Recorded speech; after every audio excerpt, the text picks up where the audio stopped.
El Niño. El Niño. El Niño. El Niño. El Niño. Wala ng buhay ng magitan na kandusay sa loob ng banyo ang biktimang inilalagsiit. Walang tigil sa pag-iyak si Joffrey Perez nang madatnan niyang El Niño.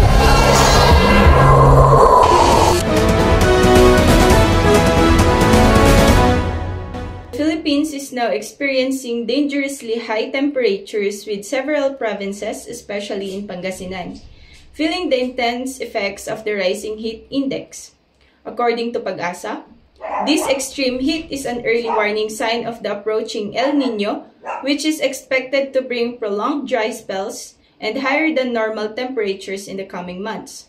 As a result, several local government units have already suspended face-to-face classes to protect students from heat-related illnesses. On March 3, 2025, the municipality of Mangatarom in Pangasinan suspended all in-person classes due to extreme heat. Mayor Ramil P. Ventimiglia issued Executive Order 209 citing health risk to students and school personnel. Meanwhile, in Dagupan City, the heat index reached a dangerous 42 degrees Celsius on March 4, prompting authorities to suspend classes as well. With temperatures expected to rise further, residents are advised to take precautions against heat exhaustion and heat stroke. Pag-asa has confirmed that these intense heat conditions are linked to the developing El Niño, which could bring prolonged dry spells, low water supply, and increased risk of drought in several provinces. The agency warns that extreme temperatures may persist through the peak of the dry season. In response, local government units are closely monitoring the situation and implementing measures such as class suspensions and heat advisories. The public is urged to take necessary precautions, stay hydrated, avoid direct sun exposure during peak hours, and watch out for signs of heat-related illnesses. That concludes our update of the worsening heat index and approaching El Niño. Stay tuned for more news.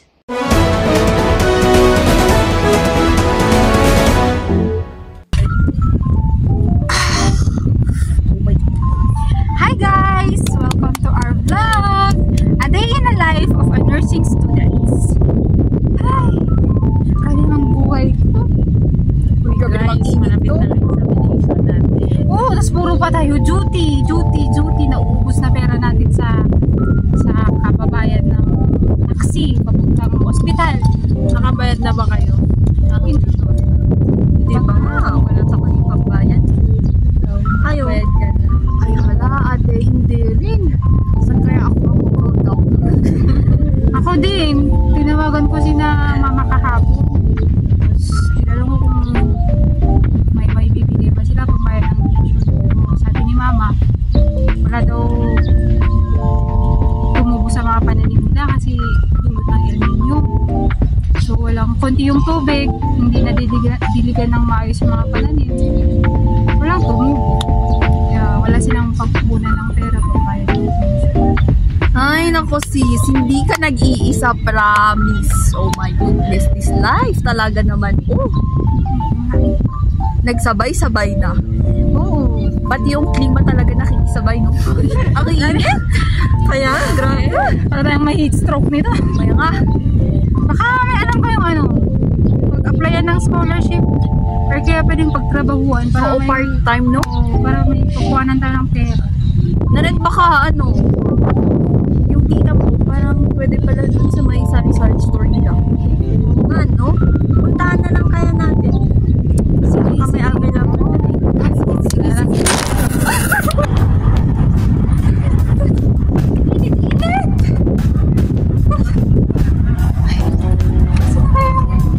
Saan kaya si Phoebe? Ang tagal-tagal, ang init-init pa naman. Matawagan nga.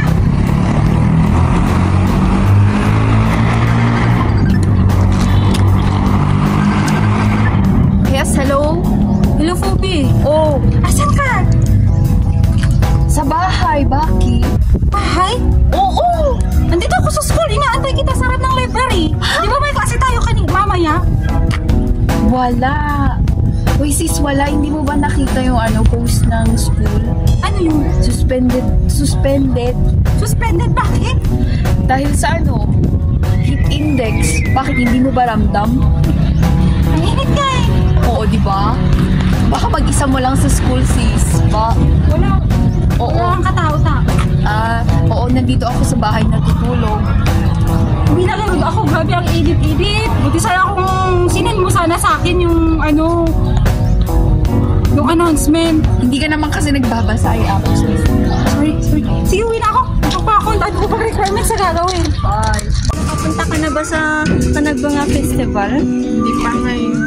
Nadaanan namin nung gabi. Kaya ikaw. Hindi, ang dami-daming tao eh. Ang napansin namin ang daming tao.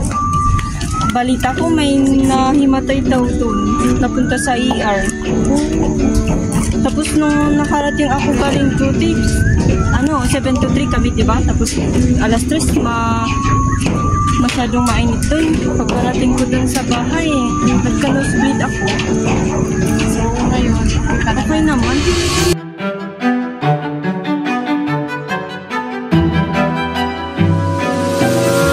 Ang El Niño ay isang weather phenomenon na nagpapamalas ng klimatikong kondisyon na nagpapainit ng temperatura. Pinapataas nito ang posibilidad na madalang na pagulan na nagdudulot ng negatibong epekto tulad ng tagtuyot at pagtaas ng kaso ng sakit dulot ng matinding tag-init. mga inaasang sakit sa panahon ng El Niño. Mga sakit na nakukuha dahil sa kakulangan sa supply ng tubig tulad ng pagtatay at mga sakit sa balat. Mga karamdamang nauugnay sa mataas na temperatura tulad ng pagkahapo at heat stroke. Pagkalason, hika, pagsusuka at iba pang mga sakit na dulot ng pagkain ng isdang apektado ng red tide.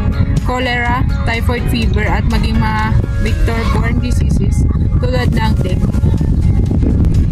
Paano natin maiiwasan ang mga sakit na maaaring idulot ng El Niño? Unang-una, siguraduhin natin malinis ang pinagkukuhanan natin ng supply. Pangalawa, mag-prepare at gamitin sa wastong pamamaraan ng tubig. Pwede nating i-close ang ating mga gripo pag hindi na tayo gumagamit ng tubig. At pwede din natin gamitin pag-flush ng toilet ang mga ginamit nating pangalawa. Pangatlo, gumamit ng sunscreen or kaya sunblock kapag hindi maiwasang lumabas ng bahay. Pang-apat, kapag sobrang tirik na ang araw, iwasan natin ang mga aktibidades na ginagawa sa labas ng bahay. Kaya't sa mga nanay, tatay, ate at kuya natin na farmers dyan, mas mainam na pangalagaan natin ang ating kalusugan. Sumilong po muna tayo kapag sobrang tirik na ang araw. Panglima, gumamit ng manipis at komportableng damit. Isang tabi na po muna natin ang mga damit na ginamit natin ng Disyembre. Panghuli at pinaka-importante, huwag po nating kalimutang uminom ng sapat na tubig.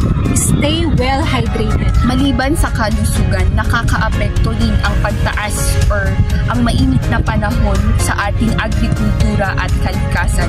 Sa agrikultura, mapapansin natin na kung paparating or papalapit na ang summer, ang ating mga magsasaka ay hindi na nakakapag-produce ng sapat na mga pagkain para masustentuhan ang kailangan ng isang komunidad dahil may kakulangan sa tubig. At kung ating papansinin sa ibang lugar, may mga balitang ang kanilang tubig ay hindi na sapat or ultimo, isang timba na lang ang kanilang ginagamit sa kanilang pang-araw-araw. Katulad na lamang sa Los Angeles, para sa pangkalikasan ay nagdudulot ang matinding init sa pagsunog ng mga bundok. Katulad na lamang sa Los Angeles na kung saan ating nabalitaan na nasunog ang isang bundok at isang komunidad ang nakain ng apoy. At kung ating papansinin sa ating bansa, sa Pilipinas, marami ring naaapektuhan nito, kagaya na lamang sa ibang lugar, especially sa mga bukid or sa kapatagan. Yun sa kalikasan at agriculture.